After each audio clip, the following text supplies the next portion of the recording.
ದೊರೆಯದೆ. ಎಲ್ಲೇ ಆ ಹಿಮಾಲಯ ಪರ್ವತದಲ್ಲಿ ಅನ್ನ ಎಲ್ಲಿ ಬರಬೇಕು? ಬರೇ ಹಿಮ. ಎತ್ತ ನೋಡಿದರೂ ಕೂಡ ತಂಪಾದದ್ದು. ಎಲ್ಲೇ ಸರಿಯಾಗಿ ಅನ್ನ ಇಲ್ಲ, ಸರಿಯಾಗಿ ನೀರು ದೊರೆಯದೆ. ಚಳಿಯು ಹೆಚ್ಚಾಗಿ ತಂಪಲ್ಲ. ಹಿಮದಲ್ಲಿ ಇದ್ದಾಗ ಬಹಳ ಚಳಿ, ತಂಪು ಬಹಳ.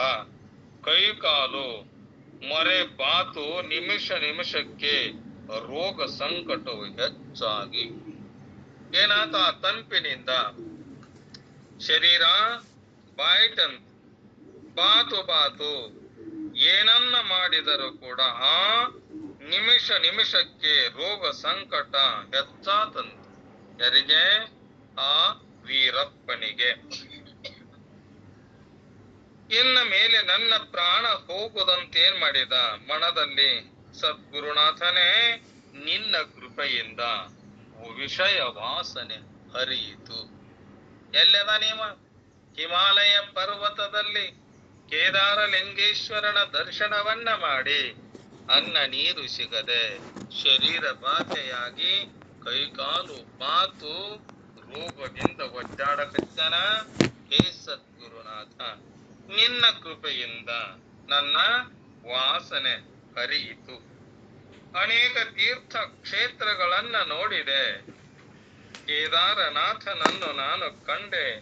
ಈಗ ಮರಣಕ್ಕೆ ಈಡಾದ ಎನಗೆ ಭಕ್ತ ವತ್ಸಲನೆ, ನಿನ್ನ ದರ್ಶನವನ್ನ ಕೊಟ್ಟು ನನ್ನನ್ನು ಪೊರೆ ಅಂತೇಳಿ ಶಿವಾನಂದ ಯತೀಶ್ವರರಿಗೆ ಆ ವೀರಪ್ಪ ಮೊರೆ ಇಡುತ್ತಾನೆ. ಆತನ ಭಕ್ತಿಗೆ ಮೆಚ್ಚಿ ಇವರೆಲ್ಲದರ ಗದಗಿನಲ್ಲಿ ಇವರದರ ಅವಾದನ ಹಿಮಾಲಯ ಪರ್ವತದಲ್ಲಿ ಆ ವೀರಪ್ಪದನ. ಆತನ ಭಕ್ತಿಗೆ ಮೆಚ್ಚಿ ಸದ್ಗುರು ಶಿವಾನಂದರು ಏನ್ ಮಾಡಿದ್ರು? ಅಲ್ಲೇ ಹಿಮಾಲಯ ದರ್ಶನ, ಆ ಹಿಮದಲ್ಲಿ ಇದ್ದಂತ ಆ ವೀರಪ್ಪನಿಗೆ ದರ್ಶನವನ್ನ ಕೊಟ್ಟು, ಮಗೋ ಅಳಬೇಡ, ಇವನ ಕಾಲು ಕೈ ಎಲ್ಲ ಬಾತು, ಅನ್ನ ನೀರು ಸಿಗಲಾರದೆ ರೋಗದಿಂದ ಬಳಲತಕ್ಕಂಥ ವೀರಪ್ಪನಿಗೆ ಆ ಸದ್ಗುರುನಾಥರು ಶಿವಾನಂದ ಯತೀಶ್ವರರು ಭೇಟಿಯಾಗಿ ದರ್ಶನವನ್ನ ಕೊಟ್ಟು ಅಂತಾರ. ಎಲ್ಲಿಂದ ಹೋಗ್ಯಾರ? ಮೊದಲು ಇವ್ರು ಗದಗನಾಗ ಇವರದಾರ. ಅವ ಹಿಮಾಲಯ ಪರ್ವತದಲ್ಲಿ ಭಕ್ತನಾದವ. ಅವ ಅದನ್ನ ಅಲ್ಲಿ ಕುಳಿತುಕೊಂಡು ನೆನಸಕತ್ತಾನ. ಹೇ ಸದ್ಗುರುನಾಥ, ನನ್ನ ಮರಣ ಹೋಗುವ ಸಮಯ ಬಂದಿದೆಯಲ್ಲ, ನನಗೆ ನೀನೇ ಇಲ್ಲೇ ದರ್ಶನವನ್ನ ಕೊಟ್ಟರೆ ನಿನ್ನ ಕಣ್ಣಾರೆ ಕಣ್ತುಂಬ ನೋಡಿ ನಾನು ಈ ದೇಹವನ್ನ ಬಿಡುತ್ತೇನೆ ಅಂಥೇಳಿ ಆ ವೀರಪ್ಪ ಸದ್ಗುರು ಶಿವಾನಂದ ಯತೀಶ್ವರರಿಗೆ ಹೇಳ್ತಾನೆ. ಅವಾಗ ಸದ್ಗುರುಗಳು ಅಂತಾರ, ಮಗೋ ಅನ್ಸಬೇಡ, ಅಳಬೇಡ, ಇಲ್ಲಿ ಡಾಕ್ಟರ್ ಅದಾರ, ಬೇಗನೆ ಹೋಗು ಅಂದ್ರ. ಯಾರು? ಶಿವಾನಂದ ಯತೀಶ್ವರರು ಡಾಕ್ಟರ್ ಅದಾರ ಇಲ್ಲೇ ಈ ಹಿಮಾಲಯ ಪರ್ವತದಲ್ಲಿ.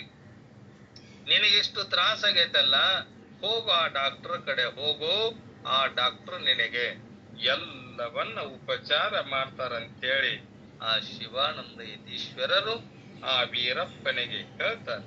ಅಷ್ಟರಲ್ಲಿ ಗುರು ಮಾಯವಾಗಿ ಇವ ದುಃಖ ಪಡುವಾಗ, ಸದಾ ನೆನೆಸುವಾಗ ಸದ್ಗುರುಗಳು ದರ್ಶನವ ಕೊಟ್ಟು ಅಂತಾರ, ಡಾಕ್ಟರ್ ಅದರ ಅಲ್ಲಿ ಹೋಗು ಅಂತೇಳಿ ಅಂದಾಗ ಡಾಕ್ಟರ್ನಿಗೆ ಒಬ್ಬ ಸನ್ಯಾಸಿ ರೋಗದಿಂದ ಬಳಲುತ್ತದನಪ್ಪ, ಬೇಗನೆ ಹೋಗಿ ಉಪಚರಿಸಿ ಅಂತ ಹೇಳಿದ್ರು ಶಿವಾನಂದ ಯತೀಶ್ವರರು. ನೋಡು ಸನ್ಯಾಸಿ, ಇಂಥ ಹಿಮಾಲಯ ಪರ್ವತದಲ್ಲಿ ಕೇದಾರ ಲಿಂಗನ ದರ್ಶನವನ್ನ ಮಾಡಿಕೊಂಡು ಅವನಿಗೇನಾಗಿದೆ? ಅನ್ನ ನೀರು ಸಿಗಲಾರದೆ ದೇಹ ಬಾಧೆಯಿಂದ ಕೂಡಿ ಅವ ಬಹಳ ದುಃಖ ಪಡಕತ್ತೇನಪ್ಪ, ಹೋಗು ನೀನು ಅಂತೇಳಿ ಆ ಡಾಕ್ಟರ್ನಿಗೆ ಏನ್ ಹೇಳಿದ್ರು? ಶಿವಾನಂದ ಯತೀಶ್ವರರು ಮಾಯವಾಗಿ ಡಾಕ್ಟರ್ನಿಗೆ ಒಬ್ಬ ಸನ್ಯಾಸಿ ರೋಗದಿಂದ ಬಳಲುತ್ತಿರುವನು, ಬೇಗ ಹೋಗಿ ಉಪಚಾರ ಮಾಡು ಅಂತ ಹೇಳಿದ್ರು. ತಾವು ಕೂಡ ಮರೆಯಾದರು. ಸನ್ಯಾಸಿ ಕಣ್ಣು ತೆಗೆದು ನೋಡಲು ಅಲ್ಲಿ ಯಾರು ಕಾಣಿಸದಿರಲು ನೋಡ್ತಾನ. ಶರೀರದ ತ್ರಾಸಿನಿಂದ ಕೂಡಿದೆ.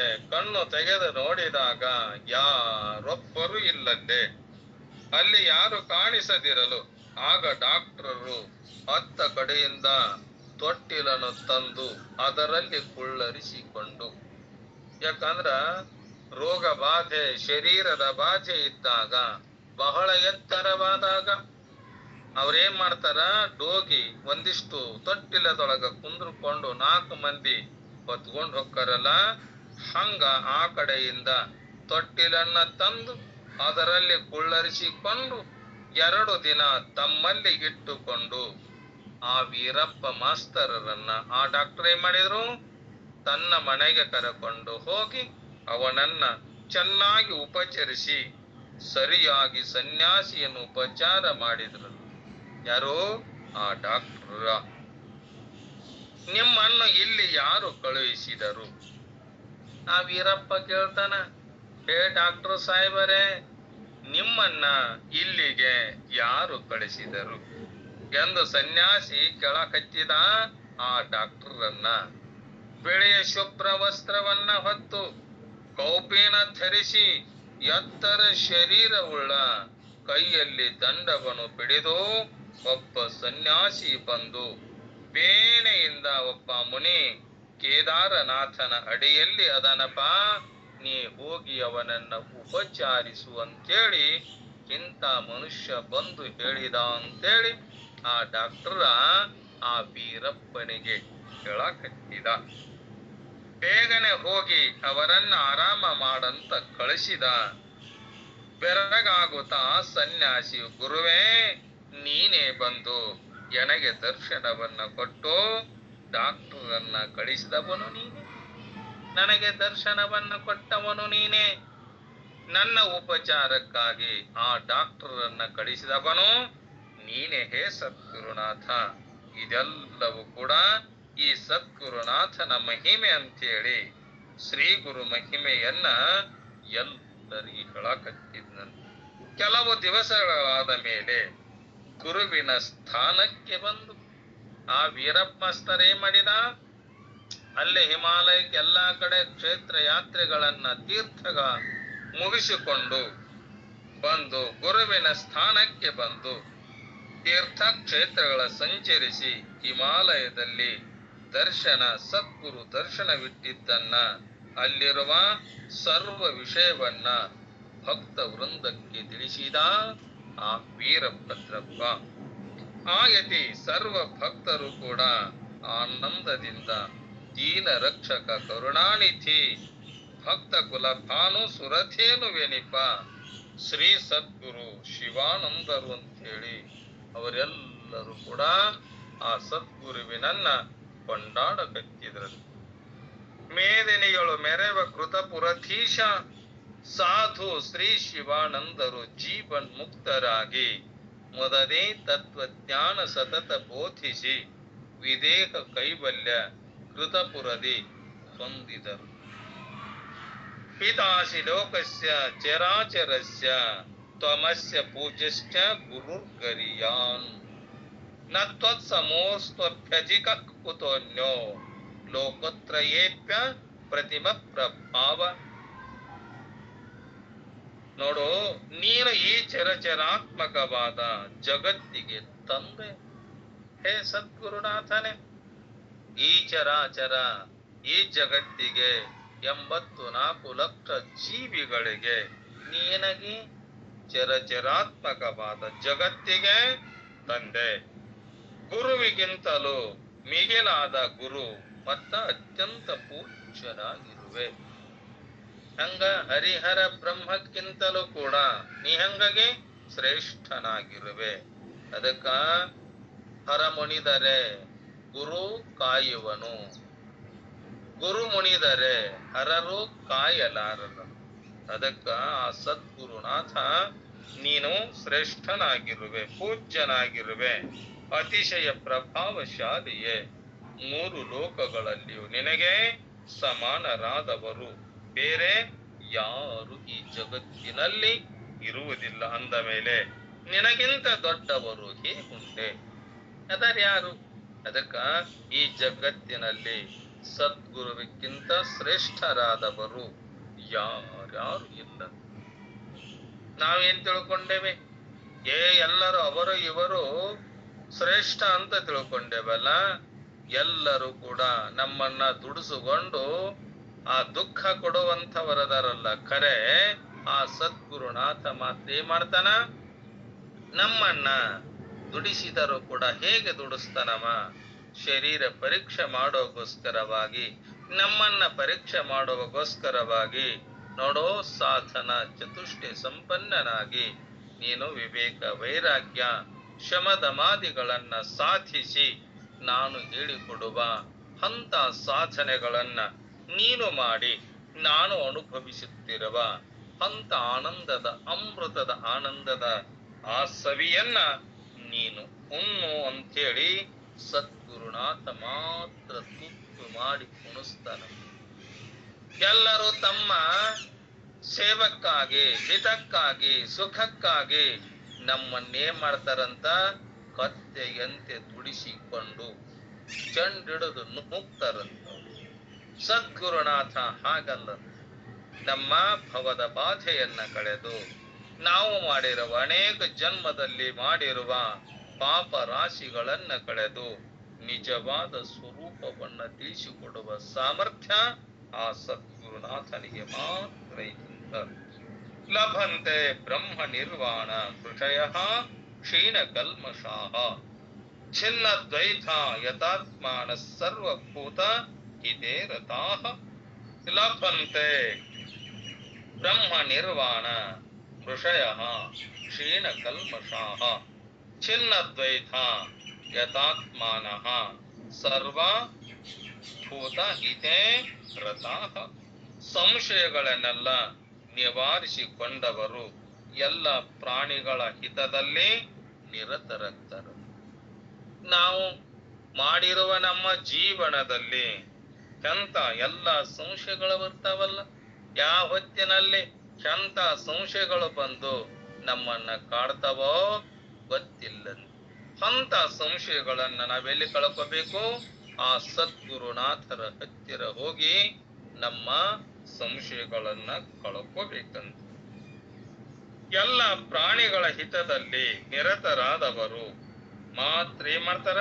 ಏಕಾಗ್ರತೆಯಿಂದ ಜ್ಞಾನಿಯಾದವರು, ಭಗವಂತನ ಧ್ಯಾನದಲ್ಲಿ ಮನಸ್ಸಿಟ್ಟವರು, ಬ್ರಹ್ಮ ಸಚ್ಚಿದಾನಂದ ಘನ ಪರಮಾತ್ಮನನ್ನ ಬ್ರಹ್ಮಾನಂದವನ್ನ ಪಡಿತಾರ.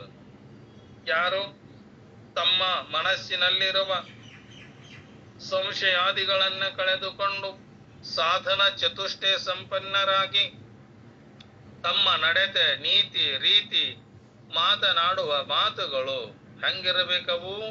ತನ್ನ ಉದ್ಧಾರ ಆಗುವ ಅಂತ ಮಾತುಗಳು ತನ್ನ ಜೀವನದಲ್ಲಿ ಆ ನಡತೆಗಳಿದ್ದಾಗ ಮಾತ್ರ ಆ ಭಗವಂತನನ್ನ ಧ್ಯಾನಿಸಿ ಭಗವಂತನ ಸ್ವರೂಪಿಯಾದ ಆ ಸದ್ಗುರುವಿನ ಅವನ ಹತ್ತಿರವೇ ನಮ್ಮ ಮನಸ್ಸು ಸದಾ ಹರಿತಾ ಇತ್ತಂದ್ರ ಅವು ಯಾಕರ ಬ್ರಹ್ಮ ಸಚ್ಚಿದಾನಂದ ಘನ ಪರಮಾತ್ಮನನ್ನ ಬ್ರಹ್ಮಾನಂದವನ್ನ ಪಡಿತಾರಪ್ಪ ಅರ್ಜುನ. ಅಂತೂ ಕೂಡ ಪರಮಾತ್ಮ ಕೆಳನ ಭೇದವಾದಿ ಕೊಂಗಡವಾಡ ಬಸಪ್ಪನಿಗೂ ಕೂಡ ತತ್ವಮಸಿ ಎಂಬ ಮಹಾ ವಾಕ್ಯದ ಸಾರವನ್ನ ದೃಢಗೊಳಿಸಿ ಆ ಸದ್ಗುರುನಾಥರು ಏನ್ ಮಾಡಿದ್ರು? ಭೇದವಾದಿ, ದೇವರ ಇಲ್ಲಂತ ಹೇಳ್ತಿದ್ದಂತ ನೋಡ. ಯಾರು? ಕೊಂಗವಾಡದ ಬಸಪ್ಪ ತಂದ ಹೇಳವಂತ ಬರೇ ಇಲ್ಲ, ದೇವರಿಲ್ಲ, ಜಗತ್ತಿಲ್ಲ, ಉಪನಿಷತ್ತಿಲ್ಲ, ಭಗವದ್ಗೀತೆ ಇಲ್ಲ, ಶಾಸ್ತ್ರಗಳಿಲ್ಲ, ಪುರಾಣಗಳಿಲ್ಲ ಅಂಥೇಳಿ ವಾದ ಮಾಡ್ತಿದ್ದಂತ. ಯಾರು? ಕೊಂಗವಾಡದ ಬಸಪ್ಪ. ಅಂತ ಬಸಪ್ಪನಿಗೆ ಏನ್ ಮಾಡಿದ್ರು? ತತ್ವಮಸಿ ಮಹಾವಾಕ್ಯ ಸಾರವನ್ನ ದೃಢಗೊಳಿಸಿ ಅವನನ್ನು ಕೂಡ ಕಳಮೆ ದೃಢ ಪರೋಕ್ಷ ಬ್ರಹ್ಮನಿಷ್ಠರು, ವೈರಾಗ್ಯ ಶಿಖಾಮಣಿಗಳು, ದಯಾಸಾಗರರು, ನಿಗಮಾಗಮ ವಂದಿತ ಪೂಜ್ಯ ಪಾದರು, ಶ್ರೋತ್ರಿಯರಾದ ಬ್ರಹ್ಮನಿಷ್ಠರಾದ ಶ್ರೀ ಗುರು ಶಿವಾನಂದರು ಅವಾಗ ಬ್ರಹ್ಮ ಲೀನನಾದ್ರಂತ. ಗದಗಿನಾಶ್ರಮದಿ ಗುರು ಶಿವಾನಂದರನ್ನು ನೆನೆದು ಧನ್ಯರಾಗಿ ಭವಸಾಗರವನ್ನ ದಾಟುವರು ಅಂತ ಹೇಳಿ ಆತನ ಆಶೀರ್ವಾದದಿಂದ ಸಚ್ಚಿದಾನಂದ ಗುರುವಿನ ಮಹಿಮೆಯನ್ನ ಸರಸ್ವತಿಯು ಕೂಡ ತಕ್ಷಣದ 7 ಸಮುದ್ರದ ನೀರಿನ ಪಾತ್ರೆಯಲ್ಲಿ ಹಿಮಾಲಯ ಪರ್ವತದಷ್ಟು ಮಸಿಯನ್ನ ಹಾಕಿ ಸರಸ್ವತಿ ಏನ್ ಮಾಡ್ಯಾಳಂದ್ರ 7 ಸಮುದ್ರಕ್ಕನ ಏನ್ ಮಾಡಿದ್ರು ಮಸಿಯನ್ನ ಹಾಕಿ ಆ ಸದ್ಗುರುವಿನ ಗುಣಗಾನವನ್ನ ಮಾಡಲಿಕ್ಕೆ ಬರೆಯಾಕತ್ತಿದಳಂತ ಆ ಸರಸ್ವತಿ. ಬರೆದ್ರು ಕೂಡ ಈ ಭೂಮಿಯನ್ನ ಕಾಗದವನ್ನಾಗಿ ಮಾಡಿ ಸಮುದ್ರದ ನೀರನ್ನ ಮಸಿಯನ್ನಾಗಿ ಮಾಡಿ ಆ ಲೇಖನೆಯಿಂದ ಸರಸ್ವತಿ ಆ ಸದ್ಗುರುವಿನ ಗುಣಗಾನವನ್ನ ಮಾಡಿದರೂ ಕೂಡ ಮುಗಿಲಿಲ್ಲಂತ. ಈ ನದಿನ ಸಮುದ್ರವೇ ತೀರಿತು, ಭೂಮಿ ಬರೆಯುವುದು ತೀರಿತು ಕರೆ, ಕಾಗದ ಮುಗಿದವು ಕರೆ, ಆದರೂ ಕೂಡ ಆ ಗುರುವಿನ ಗುಣಗಾನ ಮುಗಿಲಿಲ್ಲಂತ. ಶ್ರೇಷ್ಠ ಕಲ್ಪತರುವನ್ನ ಲೇಖನಿಯನ್ನಾಗಿ ಮಾಡಿಕೊಂಡು ಈ ಭೂಮಿಯನ್ನೇ ಹಾಳೆಯನ್ನಾಗಿ ಮಾಡಿಕೊಂಡು ಬರೆದರೂ ಕೂಡ ಉಪಮಾತೀತ ಗುರು ಚರಿತ್ರೆಯನ್ನ ಬರೆಯಲು ಆ ಸರಸ್ವತಿಗೆ ಆಗಲಿಲ್ಲ. ಇನ್ನುಳಿದವರ ಪಾಡೇನು ಅಂತೇಳಿ ಗ್ರಂಥಕಾರರು ಕೊಂಡಾಡ್ತಾರ. ಸರಸ್ವತಿ ಮಾತೆಯಾದ ಜಗನ್ಮಾತೆಯಾದ ಅಂತ ಸರಸ್ವತಿ ದೇವಿಗೆ ಸದ್ಗುರುವಿನ ಗುಣಗಾನವನ್ನ ಬರೆಯಲಿಕ್ಕಾಗ್ಲಿಲ್ಲ ಅಂದ್ರ ನನ್ನ ಪಾಡೇನು ಅಂತ. ಮರೆ ಹೊಕ್ಕಿರುವ ಎನ್ನನ್ನು ರಕ್ಷಿಸು ಹೇ ಸದ್ಗುರು ಶಿವಾನಂದನೆ.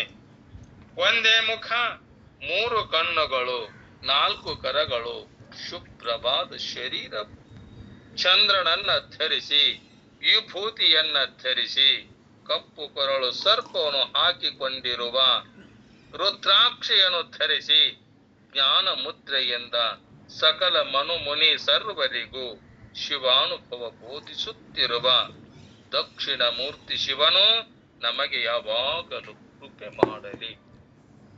ಆ ದಕ್ಷಿಣ ಮೂರ್ತಿ ಆ ಸದ್ಗುರುನಾಥ ನಮಗೆ ಯಾವಾಗಲೂ ಕೂಡ ಕೃಪೆ ಮಾಡಲಿ.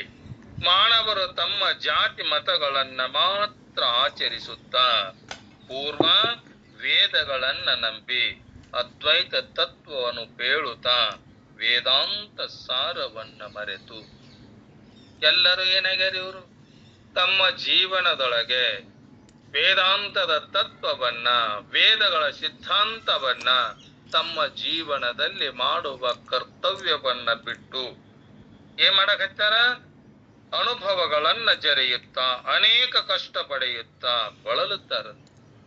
ಎಲ್ಲ ಜೀವಿಗಳು ಕೂಡ ಅದಕ್ಕೆ ನಾವೆಲ್ಲ ಏನ್ ಮಾಡಬೇಕು, ಮನೆಯಲ್ಲಿ ಇರ್ಲಿ, ಮಠದಲ್ಲಿ ಆಗಲಿ ಇರ್ಲಿ, ಗುಹೆಯಲ್ಲಿ ಆಗಲಿ ಇರ್ಲಿ, ದೇವಸ್ಥಾನದಲ್ಲಿ ಎಲ್ಲೇ ಇರ್ಲಿ ಕರೆ ಆ ವೇದದ ಸಾರವನ್ನ ಅಂತ್ಯ ಭಾಗವಾಗಿರುವ ಅಂತ ನಮ್ಮ ಸ್ವರೂಪವನ್ನ ತಿಳ್ಕೊಂಡು ಜೀವನವನ್ನು ಉದ್ಧಾರ ಮಾಡ್ಕೋಬೇಕಂತ.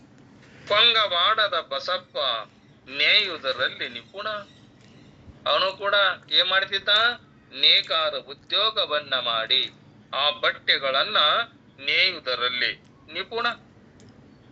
ಶ್ರೀ ಶಿವಾನಂದ ಯತೀಶ್ವರರು ಶಿವನ ಅವತಾರವೆಂದು ಜನರಿಂದ ಕೇಳಿ ಅವ ಏನ್ ಮಾಡ್ತಾ ಇದ್ದ ಬಸಪ್ಪ, ಶಿವಾನಂದರು ಆ ಶಿವನ ಅವತಾರ ಅಂತೇಳಿ ಜನರಿಂದ ಕೇಳಿ ಸೂರ್ಯನನ್ನ ಗೂಗೆಯು ಜರೆಯುವಂತೆ.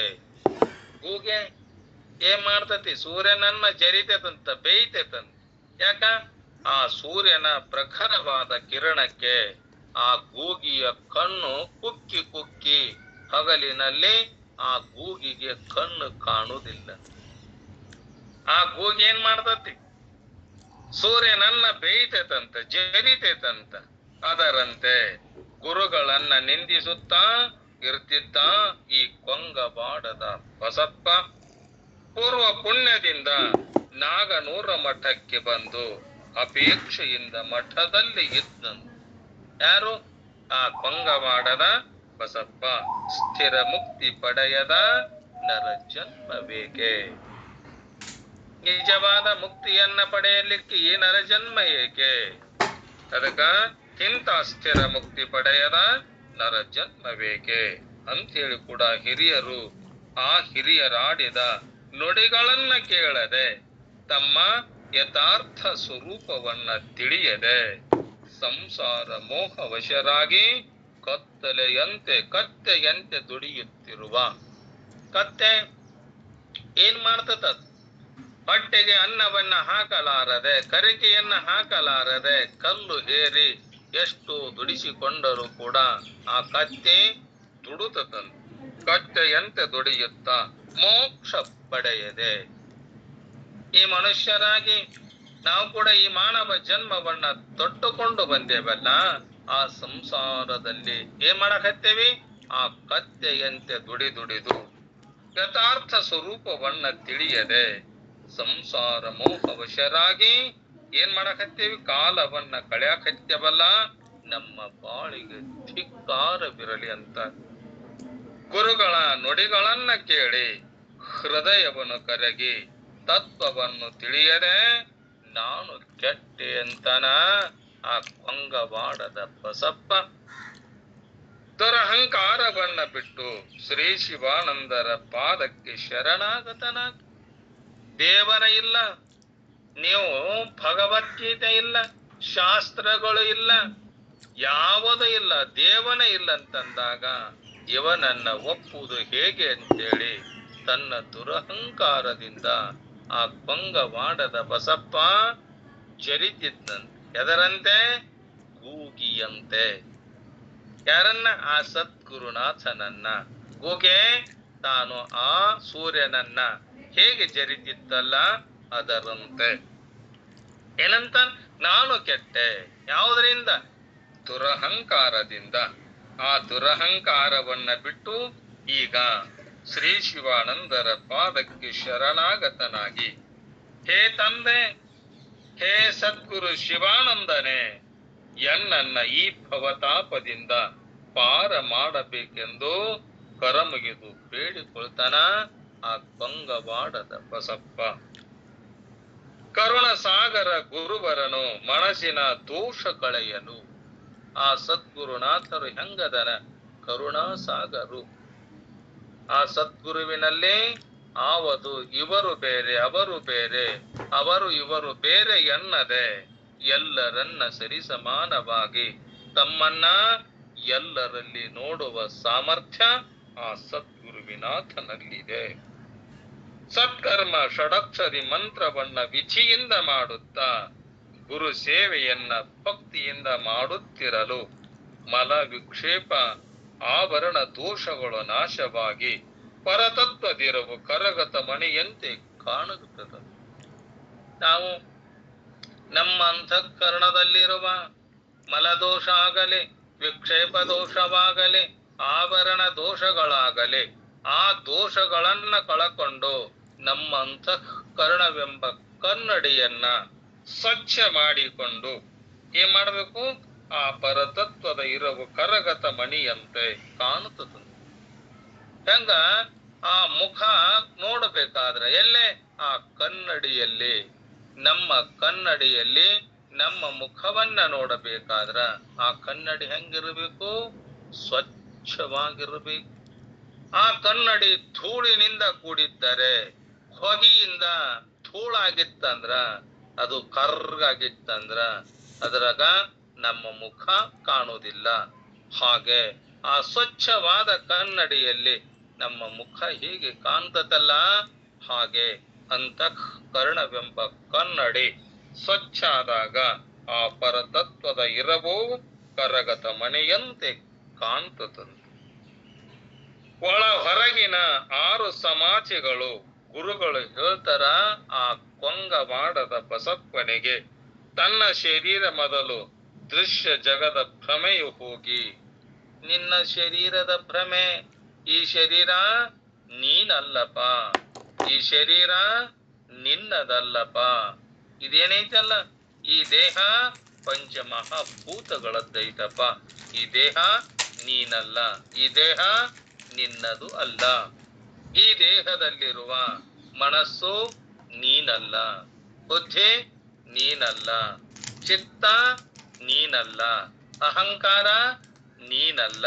ಯಾವುವು ಕೂಡ ನಿನ್ನಲ್ಲ. ನೀನು ಅಲ್ಲ ಅಲ್ಲ ಇವು. ಎಲ್ಲದಕ್ಕೂ ನೀನು ಅಧಿಷ್ಠಾನ ಸ್ವರೂಪ, ಪರಬ್ರಹ್ಮ ಸ್ವರೂಪ ನೀನಪ್ಪ. ಅಚಲಿತ ಅಖಂಡ ಸಚ್ಚಿದಾನಂದ ನೀನಪ್ಪ ಅಂಥೇಳಿ ತಿಳಿದುಕೋ. ತಾನೆಂಬ ಮತಿ ದೃಢವಾಗಿರುವುದನ್ನ ಕಂಡು ನೀನಾರೆಂದು ಕೇಳಲು. ಆ ಸದ್ಗುರುನಾಥರ ಕೇಳ್ತಾರ ಮತ್ತ, ನೋಡಪ್ಪ ನೀನಾರು ಕೇಳಾಕ ಮೂರು ತನುಗಳನ್ನು ಕಳೆದು ಉಳಿಯುವ ಚಿನ್ಮಾತ್ರ ನಾನೆಂದನ್ನಂತವ. ಯಾರು? ಕೊಂಗಬಾಡದ ಬಸಪ್ಪ ಚಿನ್ಮಾತ್ರ ಸ್ವರೂಪ ನಾನು. ಈ ದೇಹ ಅನ್ನಮಯ ದೇಹ, ಪ್ರಾಣಮಯ ದೇಹ, ಮನೋಮಯ ದೇಹ, ವಿಜ್ಞಾನಮಯ ದೇಹ, ಇದು ಯಾವುದು ನಾನಲ್ಲ, ಇದು ನನ್ನದಲ್ಲ. ಎಲ್ಲದಕ್ಕೂ ಕೂಡ ಸಾಕ್ಷಿಯಾಗಿ ಸ್ವರೂಪದಿಂದ ಕೂಡುವ ಅದು ಚಿನ್ಮಾತ್ರ ನಾನನ್ನಂತ. ಯಾರಿಗೆ? ಆ ಶಿವಾನಂತ ಯತೀಶ್ವರರಿಗೆ. ಇವನನ್ನ ಪರೀಕ್ಷೆ ಮಾಡಲು ಕಡುಕೋಪದಿಂದ ಉಗ್ರ ರೂಪವನ್ನ ತಾಳಿ ನಿನ್ನನ್ನ ಸೀಳುವೆ ಅಂದ್ರ.